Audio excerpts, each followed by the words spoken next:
finish rapping, clapping, skip to the platinum. I be having guns on me just for the fashion. Rose gold Tech 9, rose gold chopper. This the real life of a Cloverland monster. I done sold bricks before, I done had a chick before, I done had Asians making bacon, eggs, and grits before. Keep it in the stash spot, more chips than a laptop. Jumped up in this rap game and hit the jackpot. Wesley Eric Weston Jr., aka Lil Flip, born March 3rd, 1981. In the early 2000s, the music industry was seeing a pivotal shift in coastal dominance. Throughout that era, the South rose up and staked their claim once and for all, and like Andre 3000 said, "The South got something to say, that's all I got to say. The South got something to say." To me, Southern hip-hop has always been needed in the game because of the texture and cultural soul it provides to and for more than just African Americans. The South still represented the remnants of the trials Black people faced generations ago, and they displayed that through dialect, instruments, dress code, and even taste in things like cars and medication. Around that time, one city in particular were making a noticeable mark: Houston. Lil Flip was right in the mix of that and looking like he had what it took to even translate to future hip-hop climates. He's released 17 studio albums in 20 years in the game, which has to be a record in itself. But after the first 3 or 4, Lil Flip was almost, as they say, irrelevant. Popping up here and there, mainly for run-ins with the law or a feature or two. A far cry from where many saw the braided Southern MC with a flow that was catchy and easy to sing along with. What happened to Lil Flip? How'd he go from top 5 Southern act to not mention at all in 2021? Here are 3 reasons his growth was stunted. It's your boy JC, Stunted Growth. Let's get it.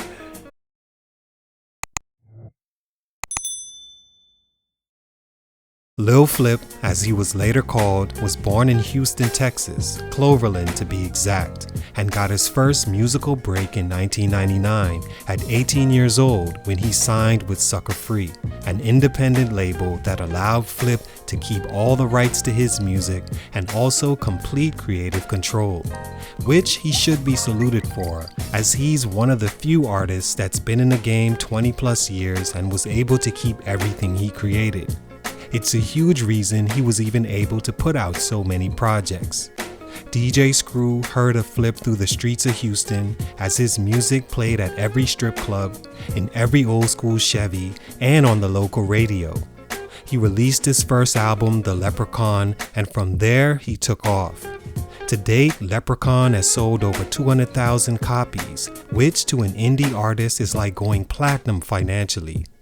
Because of the name and bonds he was building throughout the city, along with his style and naturally slowed down flow, he was the perfect representative for Houston, and the city backed him as their guy moving forward. Stunt number 1, the beef with T.I. I guess he felt like, that was his cue to take my crown as the king of the South, or to move in on my position since I wasn't there to defend it, and he was, opening up his shows with, who's the king of the South, and when my name was mentioned, then he would say, okay, T.I.P. Well, tell that cat I say game over. After linking and signing with DJ Screw and Screwed Up Click, Lil Flip's music would really take off. Screw named Lil Flip the Freestyle King for his ability to go in the booth and freestyle entire songs that all turned into street hits or Billboard charting songs. He began preparing his second album with the help of DJ Screw and Columbia Records, whom he secured a distribution deal through. His first single off his upcoming album, Underground Legend, Way We Ball, was the perfect sing-along melody for the times, which had a childish sounding sample to it, but Flip rapping his usual braggadocious lyrics at the perfect tempo that made you want to move along with. He talks about meetings with labels that wanted to sign him, but that he was remaining true to the people and formula that got him to that point. Underground Legend debuted August 2002 and went platinum by the end of the year. With a platinum album and single that tore up the airwaves, artists like David Banner were clamoring to get the Houston product on their song. David Banner's single Like a Pimp featuring Lil Flip was arguably the biggest Southern record that year and took Flip's confidence and attitude to another level. He was a full-blown superstar by this point. Ludacris and 3 6 Mafia also featured him that year and were all notable looks for Flip. If you remember those times, you know by then, Flip was seen as the biggest thing coming from the South, not named T.I., Outkast, or Ludacris. In 2004, he released his biggest album to date, You Gotta Feel Me, that sold 200,000 in the first week and went platinum in 5 months. It peaked at number 4 on Billboard. Continuing his rise, his most popular singles, Game Over and Sunshine, were in high demand. Sunshine being his biggest single ever, peaking at number 2 on Billboard and number 1 on the rap charts.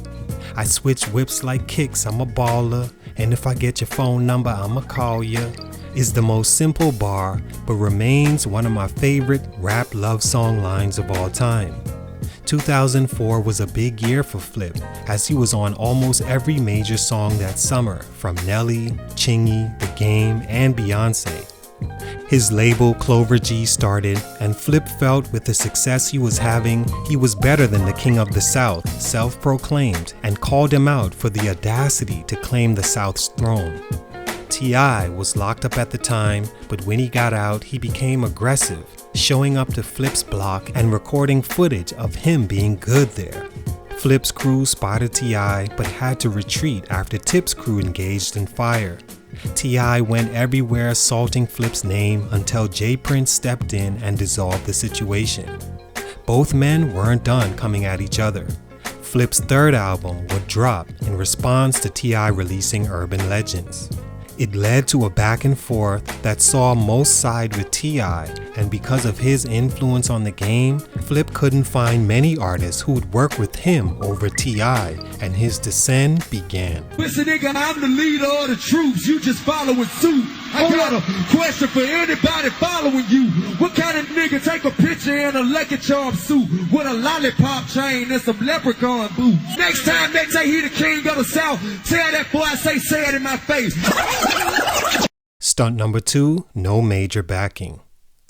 In the midst of him going to war with T.I., he wasn't focusing on making good music that could transition into the new era of the Kanye West and eventually the Drakes of the game that would later follow. He'd split with Columbia Records in 2007 and released his next album, I Need Mine.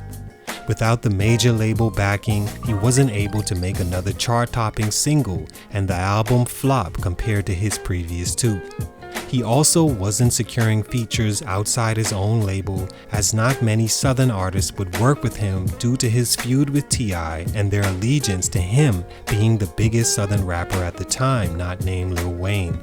I Need Mine was the perfect title for the album because it showed that this time around, Flip was going to be more focused on himself, thinking that because he had already built a fan base, he could pull big numbers, just as he'd done being distributed by Columbia. The record sold 45,000 copies first week and still reached 15 on the Billboard charts, but the effects of the beef and no major label deal led to not as many albums being shipped and the album going under a lot of people's radar. Stunt number 3, The Game Changed. From 2009, the year he released Respect Me, his 5th album, The Game had entered what many call the backpack era, dominated by Kanye West and of course Drake. What Lil Wayne wasn't giving rap fans in lyrics, swag, and simply appearing everywhere, Drake and Kanye brought in vulnerable bars, entire songs about heartache, and tracks appealing to women, which brought new eyes to the rap game. The woman that I would try is happy with a good guy. It seemed Lil Flip at the time was either too comfortable to get out there and repair his image after the T.I. beef and work with more artists, or he was living off his early success and didn't care about the importance of finding a young energy to connect to and use as a vehicle into the new generation. He almost disappeared from mainstream altogether. That was further cemented when he began to get arrested for credit card fraud in 2007 and possession of weed and guns in 2013. He went on to release an album almost every year since, now independent and calling his own shots, but nothing managed to stick. He's been fashion designing and working on his book, Don't Let the Music Industry Fool You in the meantime. But for the most part, focusing on himself, unable to spark a new flame. All in all, what do you think kept Lil Flip from being the artist expected to be? Even so, he was still a huge musical influence early in his career. He just couldn't sustain that by making better moves and finding ways to stay in the eyes of the generations as it changed. But salute to him, much respect, but for these reasons, his growth was stunning. It's your boy JC Stunted Growth, and I'm out.